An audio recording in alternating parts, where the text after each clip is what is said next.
Hi, everyone, and welcome to The X, a podcast from inside Silicon Valley about how experience shapes everything from products to services to entire businesses.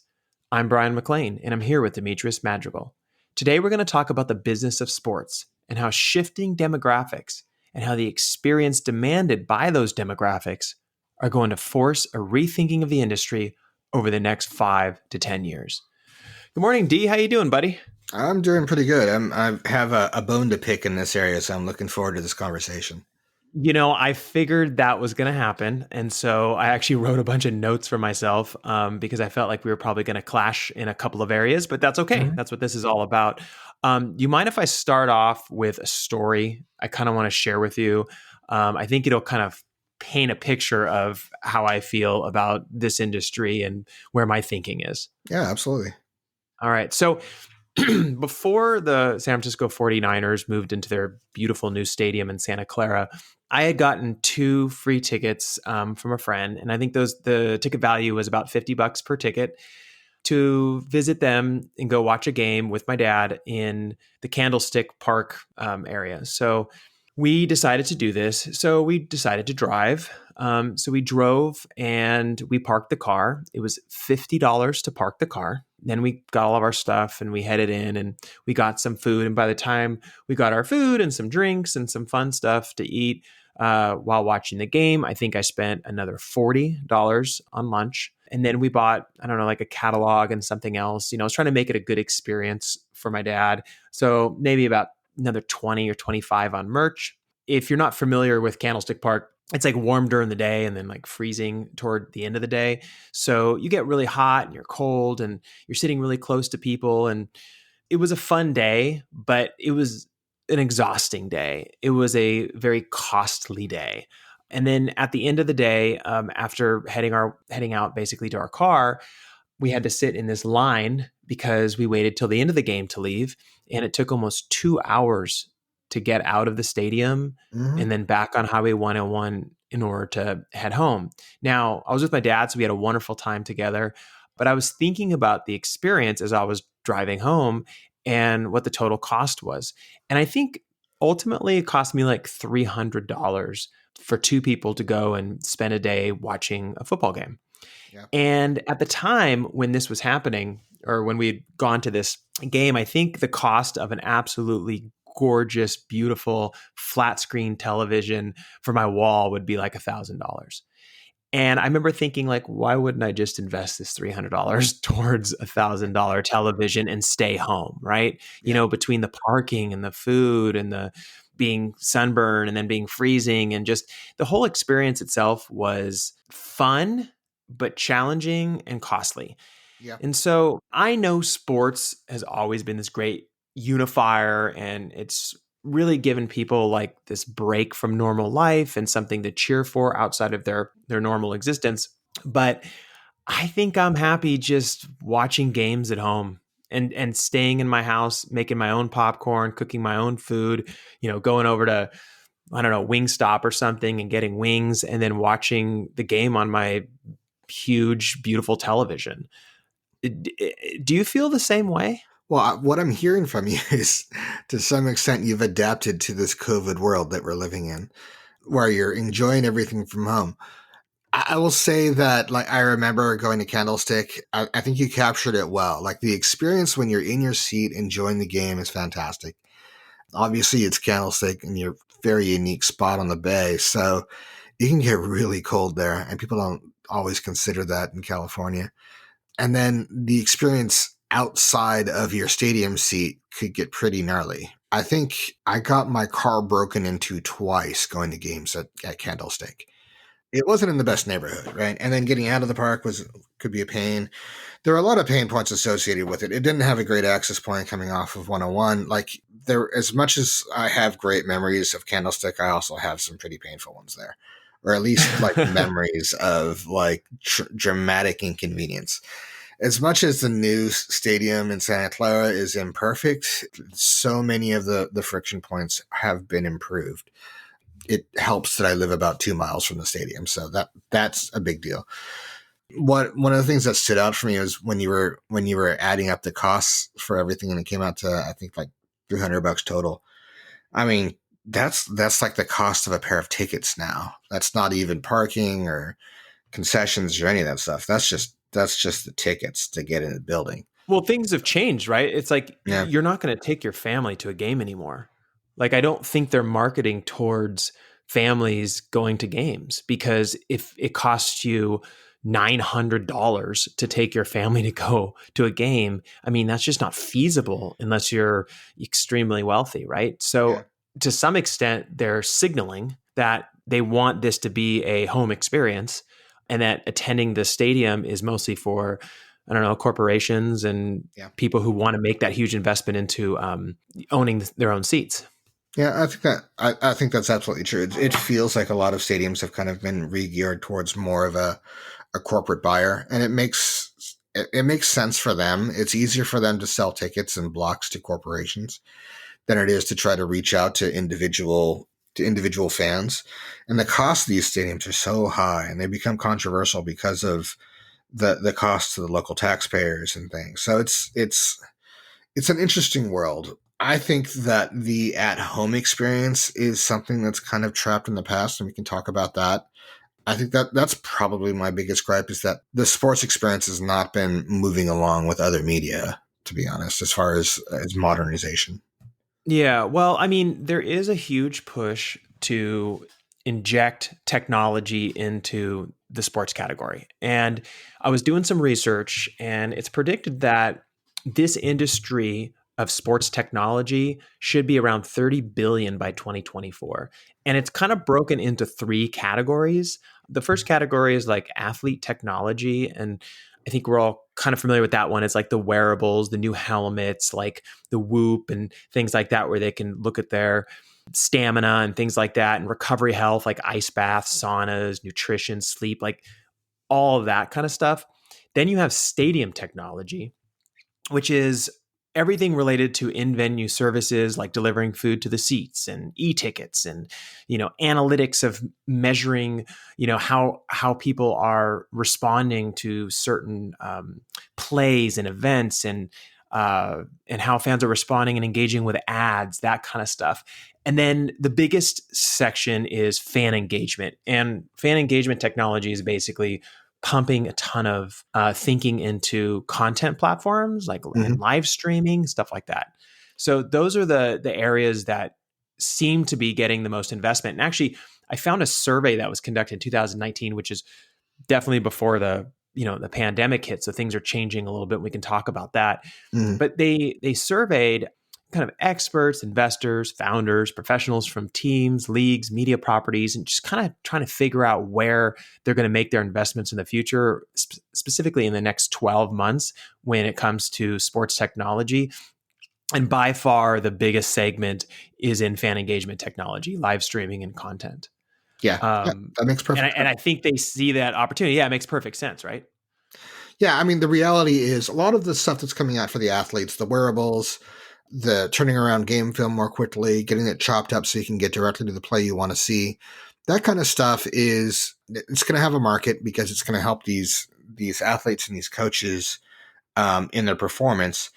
But as far as the user, it's not going to have a massive impact on the user experience, like the viewer at home or in the stadium seats. You're probably going to continue to get more athletic players. You're going to have your Odell Beckhams going up and catching a ball with three fingers while he's falling over backwards and that kind of stuff. And that's going to continue to advance. And the stadiums are going to get probably easier to get in and out of. They're going to get quicker to get whatever kind of food that you want. You're going to see different kinds of food. All that kind of stuff is going to happen. But the biggest impact that is going to have, that is going to see some change going forward, is going to be in distribution. And Yeah. the reason for that is every other content media is moving more and more to streaming, right? It's just a superior distribution platform. So it's at least for access. We're going to get to the point where a lot of the existing fans, people our age and older, are going to say, we've lived with this. We're used to this. We're used to the pain of trying to find a feed that we can watch the game. Now, if you are not a cable cutter, you're paying for cable and you're watching it that way, then you're getting the games that are served up to you, right? So you're probably going Yeah. to get your local games. So you're going to, if you live in the Bay Area, that's going to be the 49ers. You're probably going to get the Raider game too, because even though they're not in the area anymore, we still have a huge fan base. But a lot of times the other games that you might want to watch are just not served up because of the way that the content rights are provided. So, for example, you have ABC who's showing your Monday Night Footballs. You have your Fox, and I believe NBC is showing games on Sunday, right? So if you're at home and you're just watching traditional TV, you're going to Hmm. get your local game. You're probably going to have another game option during that time slot on the other network. If you're on the West Coast, you have your morning games at 10 a.m. Now, those games, you don't get to pick what those are. Those are served up to you. And you might only get one option because sometimes, for some inexplicable reason, instead of showing a game, they're going to show, some infomercial. So I'm sure that there's some kind of legal rights management reason why they're not showing an NFL football game during that time slot. They're just showing, how to better groom your dog. And sometimes those games, they don't make sense, right? So if you're a 49er fan and they're selecting for the morning games, you could be watching. You might prefer to watch the division game of the team that's in your division, like the Seahawks versus, let's say, the Patriots, right? If they're playing on the East Coast, they'll be playing in the morning. You might want to see that because that's your division leader. You want to see how they're doing. And instead they're gonna give you something like the Giants versus the Browns. And it doesn't really matter, you don't really care, but some programmer on the back end, content programmer, is deciding, all right, well, the Giants have the biggest national fan base, so we're gonna put that one out there. Even though the Giants suck, the Browns are doing a little bit better, but they're still not gonna win their division. Nobody in California, or very few people in California and in the Bay Area, is going to care about watching that game. Yeah. Now, on the other side of things, if this was working like your modern media platforms like Netflix or Amazon Prime or Disney Plus, you would just go in there, you'd see your list of games, you pick which one you want to watch, and you would watch it. But that's Well, just not possible. that's the key, right? Because I sit here and I'm listening to you talk and I'm like, oh my God, right? Like so now I have to figure out like what I need to buy in order to get all these different games at different times. And you know me, I'm not a super huge sport fan other than Mhm. I watched all the WSL World Surf League events, but I look at it and I go, how come I can't just click on YouTube and then click live stream and watch it? Yeah. Like why is it so complicated? As you mentioned before, we were talking before we even recorded the podcast, which is like the younger generation is going to look at this and they're going to go, what is going on here? Like this is Yeah. way too complicated and a mess. It's all over the place. Yeah. So again, like people like us who, have been sports fans for our entire lives and we're in our 40s now, we're going to look at this being like, all right, we're used to this, right? But if somebody who's, 15, 16, 17 years old, or somebody who's getting out into college, 18 or 19 years old, and if they don't have a super firm fanship developed yet, they're going to look at it and say, all right, well, how do I get to be able to stream all these games without resorting to pirate sites, right? So if I'm a football fan, my only option is NFL Sunday Ticket, and I can only get that if I have DirecTV. So I have to first sign up for DirecTV, and then I can pay on top of that to get NFL Sunday Ticket. And then NFL Sunday Ticket will only give me the Sunday games. It won't give me Monday Night Football or Thursday Night Football because those are on separate networks. And if I'm a basketball fan, then I first have to pay for NBA TV for $60 a year. And then if I want to have the full library of games that are being played live, it's $200 on top of that per year. And then some local games will get blocked because the media rights are owned by the local TV stations. Wait a minute. That doesn't And make any sense. Wait, stop there for yeah, a second because I find this very confusing. So if I'm an NBA fan, I buy a league pass slash a team pass, right? And you said NBA TV is about $60 a year or 200 for a league pass. yeah, But then when you said that you were going to stop, and then basically it means I get everything. Some local games are now going to be blocked. yes. That isn't, well, how is that even fair if I'm paying $200 for a league pass? It's a disclaimer they'll provide when you're paying for your pass. So you can pay for the $200 league pass, and the $200 league pass might get past the local block. I'm not entirely sure, but you can pay $120 for your team pass. Now imagine you are an 18-year-old who's buying media for himself, Okay. and you're an NBA. You've been an NBA fan of, let's say, the Warriors, because that's where we are, and they've been good recently, and now they're starting to take a downturn. They're going back into a rebuilding year. You can spend, let's say, $60 for NBA TV plus $120. That gets you to $180 a year to watch your team that you are, loosely affiliated with. Or you can go and spend whatever it happens to be at the time, like $12, $15 for HBO Max or some other streaming service, and get entertained that way. Right? So you're There's basically saying you think that this kind of complex setup as the younger generation starts to evolve and get into sports could actually push them away from sports and have them more interested in other types of content because of the complexity on how this is set up and the cost. Yeah. So it's just so unintuitive. It's so fragmented that it's just going to turn people off. And the reality is, like, this kind of thing, the local sports rights are all chopped up too. It's like, and we remember this. We were working with a startup that was trying to get some content rights to local sports, and they were all locked up with like local sports affiliates. We couldn't get access to them because they were owned by all the local TV stations. We couldn't put out a national distribution solution on an emerging media platform because content rights were all chopped up into territories like professional wrestling in the 70s. So it's creates this really, really fragmented experience for the user. Yeah. If you're a big fan and you're used to it, then you'll just put up with it. If you're not, you're probably going to get turned off. And I have a cautionary tale example for all the people out there who might be saying, "Oh, that couldn't happen." And people are huge fans of their teams, whatever sport that might be. You go back and you look at boxing, right? Way back in the day, boxing was just on network TV and maybe it was on ESPN.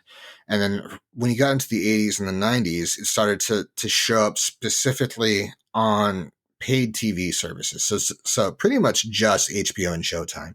Then every now and then you'd see it on like ESPN, like Friday Night Fights. But HBO and Showtime, they had the relationships with Bob Arum and Don King, your friend that you made it at a few years back. He is not my friend. I just happened to see him in Washington, D.C. Yeah, you got to meet him. That was an interesting experience. Anyway, so what happened was HBO and Showtime looked at boxing and realized that it was worth a lot of money. So they started locking up those promoters, and those promoters would show their fights mostly on those networks. So what that meant was that they were having a more lucrative content distribution at the expense of a smaller, a more narrow distribution. So it was going out to fewer fans. Over time, for a variety of reasons, a lot of it was just the market size dwindled. So you had fewer people buying into those services, and of those people, you were seeing fewer of them watching boxing. Now, you have a bunch of factors. You have MMA started showing up in the 80s or in the 90s, I think. You had some controversies, like some people got robbed in their fights. Then you had cord cutters, and cord cutters was really kind of the final nail in the coffin, where if you were a sports fan, if you're a boxing fan, and you're moving to the point where you're realizing that spending, $200 a month for cable with a premium channel was just economically unviable when you can just get a few streaming services and call it a day. They were just saying, you know what? My favorite boxers have retired. I'm not really invested anymore. I'm just not going to watch the sport as much. And now you look at, it's actually 2 years ago, HBO dropped their HBO boxing. They shut it down after 45 years because it Wow. wasn't bringing enough viewership. I mean, I remember that because I used to have HBO a long time ago, and I used to watch this thing called HBO After Dark Boxing. Is that what it's called? Something like that? Yeah, they had HBO After Dark. That was kind of their. That was fun. That was a cool one because it'd be late at night and you're like maybe working on something or whatever, and you can throw it on and watch a boxing match. Mhm. And I thought that was a kind of a neat thing that they did. So that's all gone now, you're saying? Yeah, and you can go on to YouTube and look up like Jim Lampley saying goodbye to HBO boxing, and they have like a nice retrospective, and he gets choked up because he's been doing it for so long. And it just feels like this institution, like Monday Night Football, just died 2 years ago, and people barely noticed.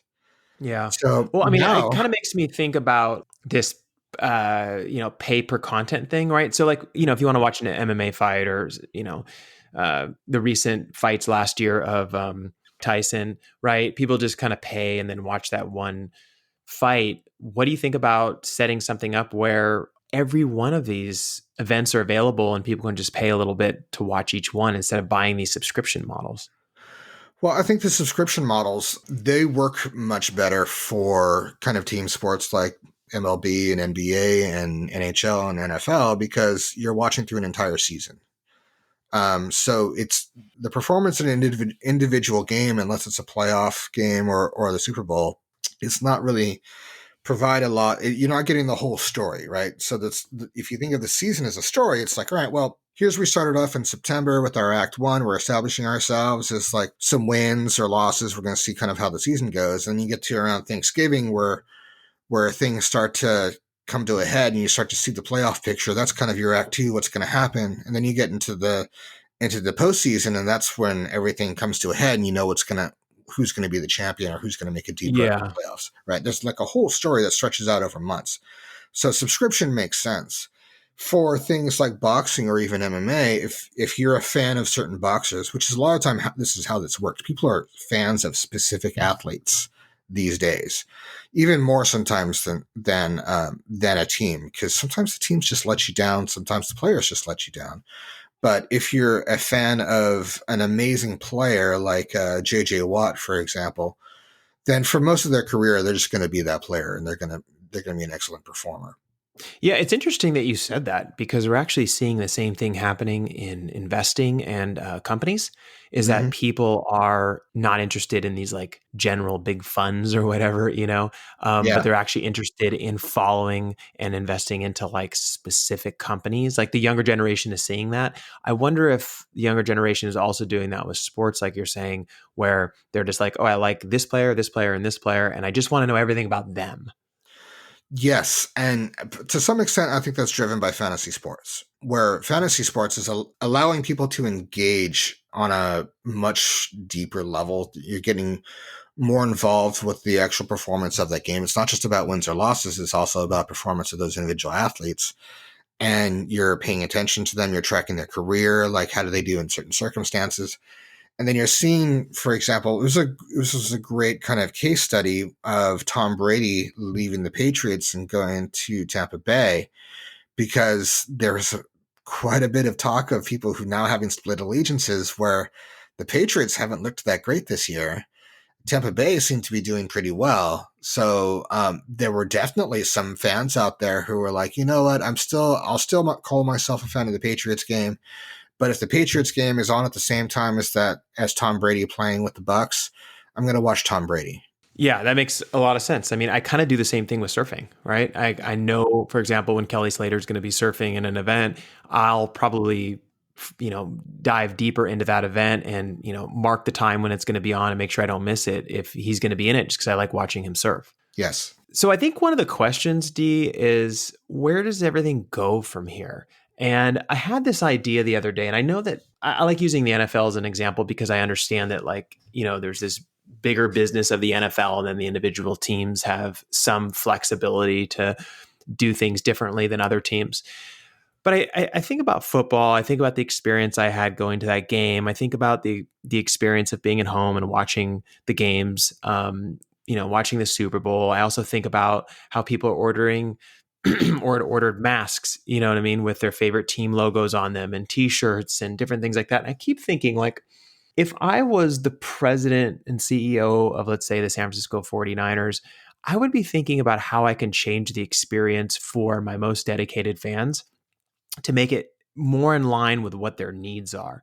I'm going to give you an example. So if I'm a fan and I've attended at least one game in the last 2 years, like one in stadium game in the last 2 years, and I subscribe to content and I'm constantly, like, let's say, engaging with the community, then maybe I can buy a pass which would give me access to all of the content. It would give me access to one game a year that I get to attend.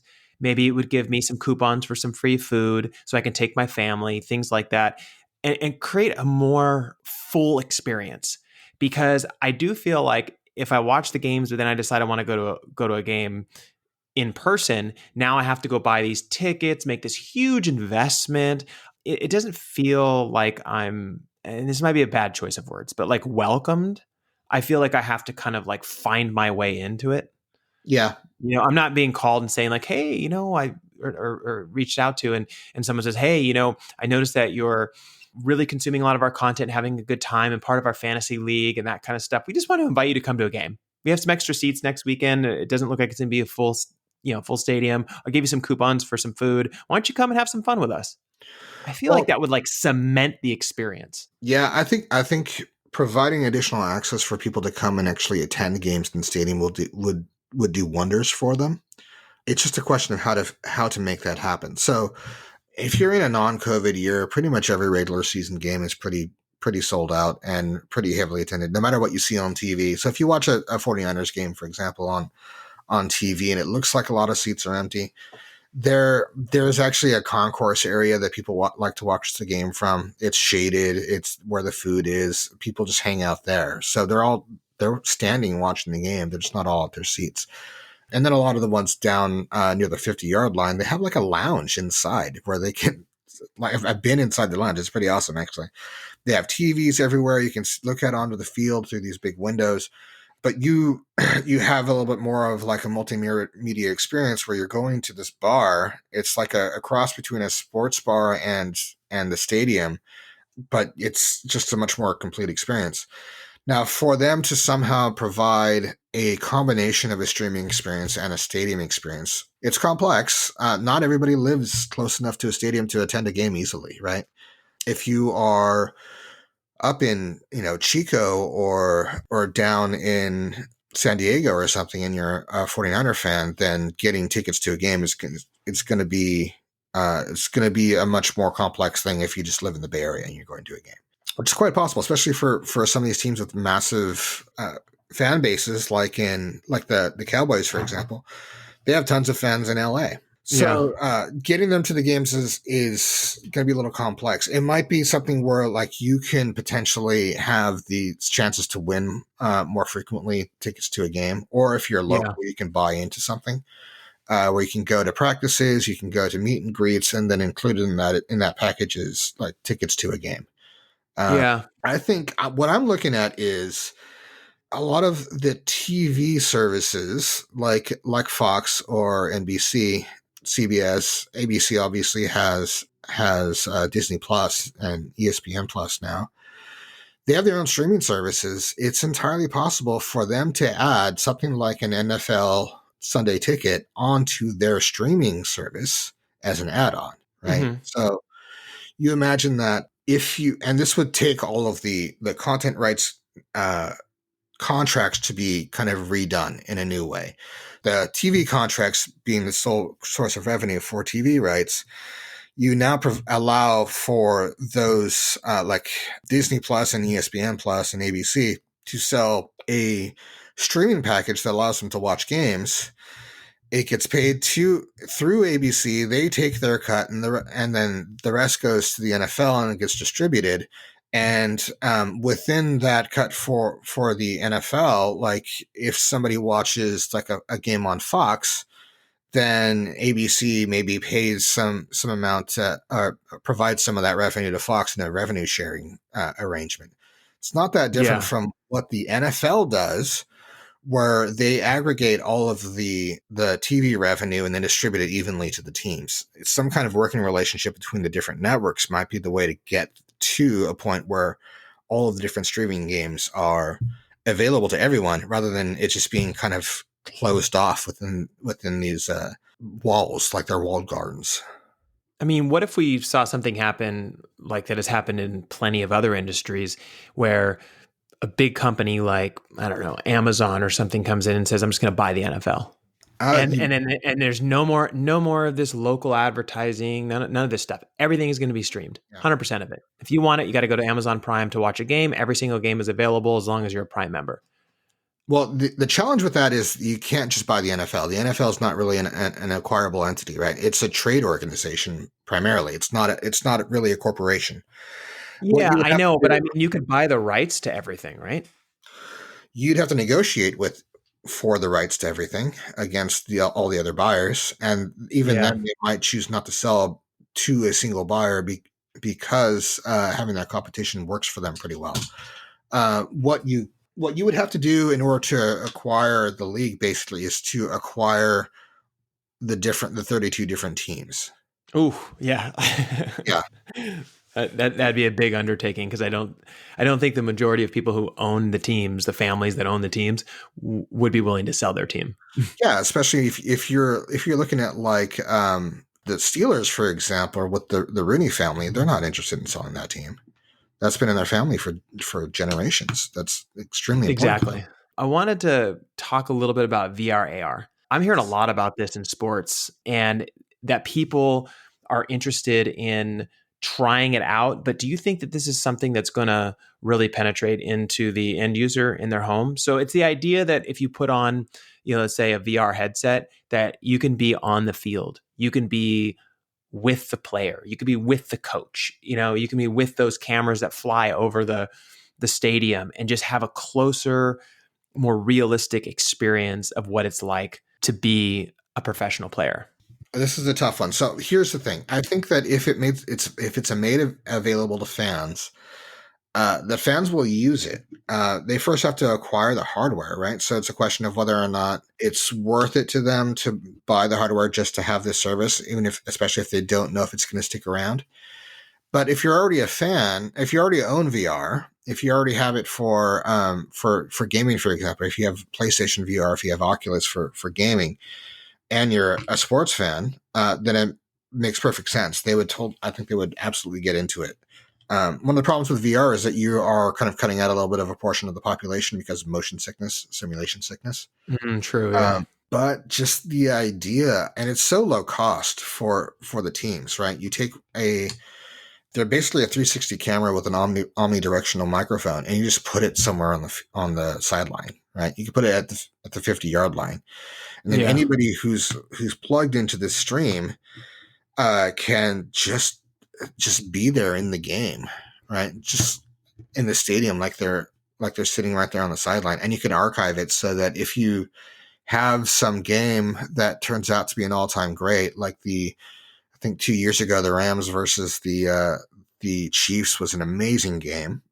If that was available on VR, where I can go log in and put on a headset and just be there and watch Mahomes battling against Jared Goff on the season where the Rams made it to the Super Bowl, that would be an amazing experience. But I think you're right, though. I mean, I don't know that this can be like a mainstream option right now. Maybe in the future, maybe everybody has a headset Yeah. or some AR capability. It feels like a really awesome feature right now. And I've put one on before and actually looked, and it was kind of I did feel a little bit sick actually, but it was it was actually following a player running down the field playing soccer.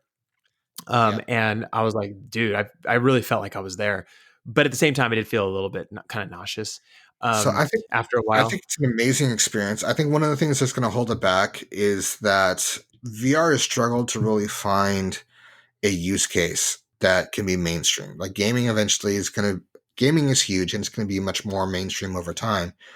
If let's say you're a football fan, if you buy the VR system, there's not that much to do with it if you're not a gamer in the off season. And what that has meant that the content producers haven't really committed to the platform. So I Yeah. think the biggest hurdle for this is the sports leagues. NBA might be the ones who they've been pretty good about being pretty forward thinking about their integration of technology.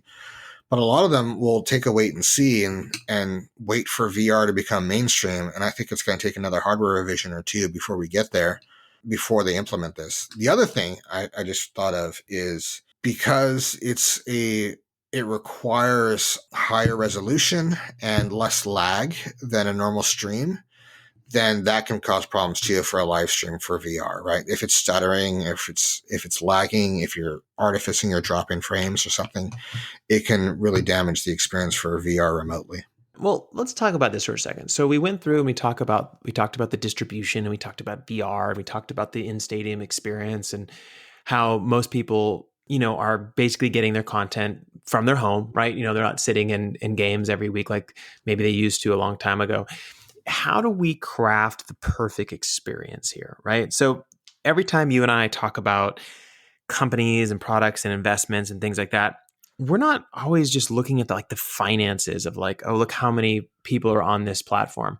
You and I look at it and we say, can this platform be improved to have sustainability over the long term and also continue to excite and delight the user? Because if you don't, then essentially things just start to fall apart over time.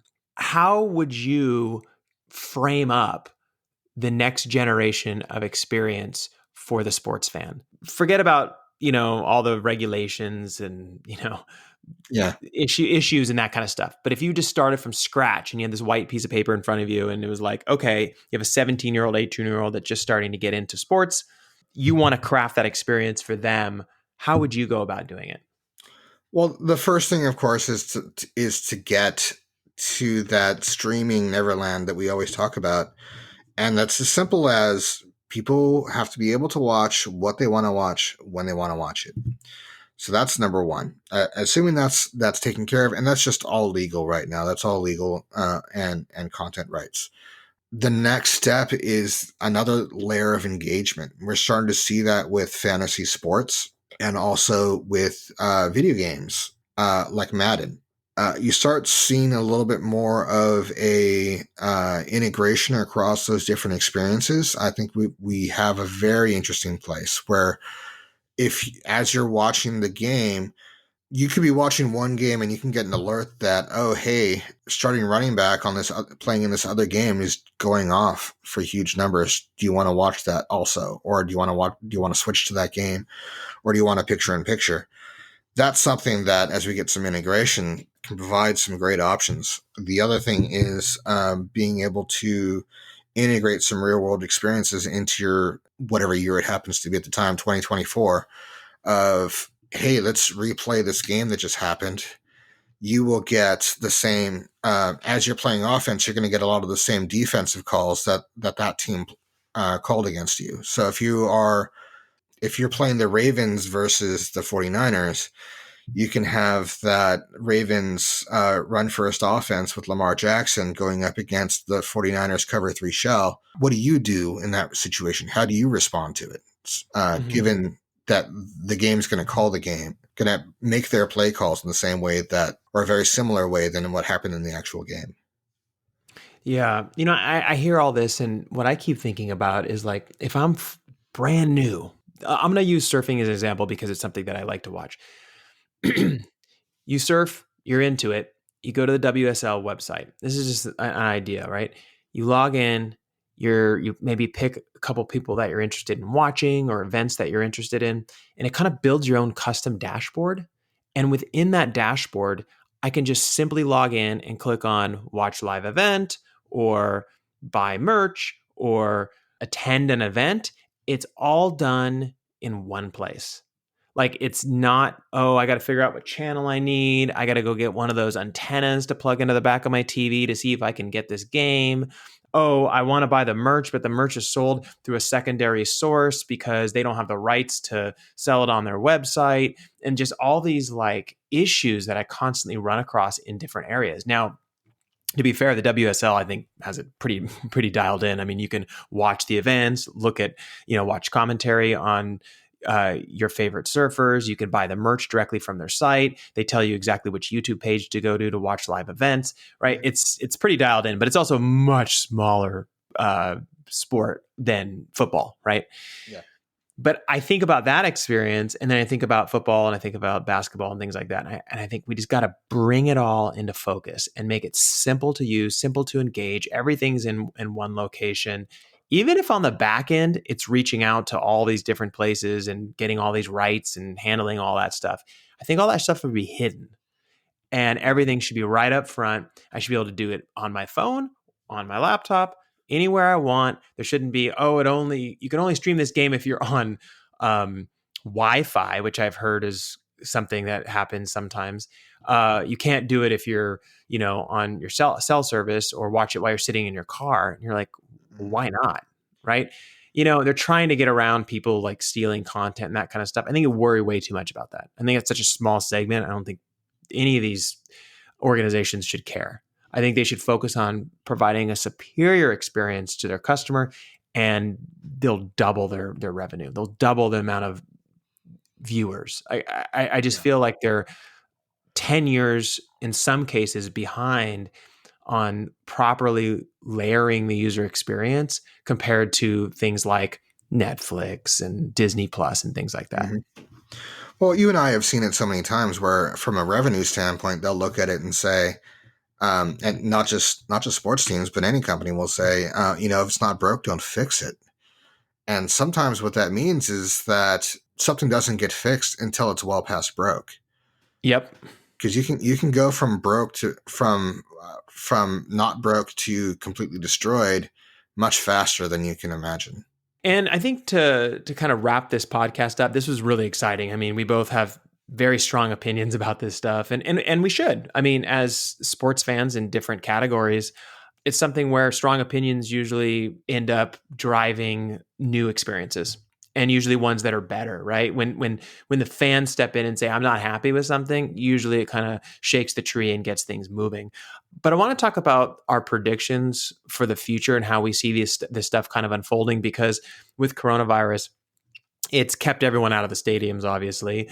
It's kept people in their home, focusing on watching their content, obviously online, and now getting more comfortable doing that and creating their own comfortable experiences in their own home. Does that mean that things are going to look different in 2021, 2022? For sports, I think when things open up again, we're going to see kind of a bit of a rapid return to normal. Honestly, I think that there's already such a strong thirst to act as though coronavirus doesn't exist, that things like getting on airline flights or going to movie theaters or going to a game or watching it in a sports bar, it's going to have a massive spike once we can all start to engage in these activities again. But I think that some of the things that have grown up in the coronavirus time are going to stick around, especially when it's related to sports. And that's going to be things that we're kind of moving in that direction anyway, like the ways in which a lot of the sports teams are talking about how they're doing meetings on Zoom more, and how they are or doing interviews remotely, or cutting down on travel in that kind of way. And some of them have found, scouts, for example, they would actually travel to all the different schools around the country in order to scout out some of these potential players. And they're finding they don't have to as much anymore. And it's helping them out quite a bit, because they're just not sinking so much time into just driving long hours on the road. So they're able to spend more time on tape. What they're missing out on instead is there's just not as many games being played, so they don't have as much content to analyze in order to evaluate their players. Yeah, I would agree. I think we are going to see kind of a rapid return, but I think over the long term, I think more and more people are just going to invest into their homes and have more comfortable, more exciting, and more and richer experiences with sports content.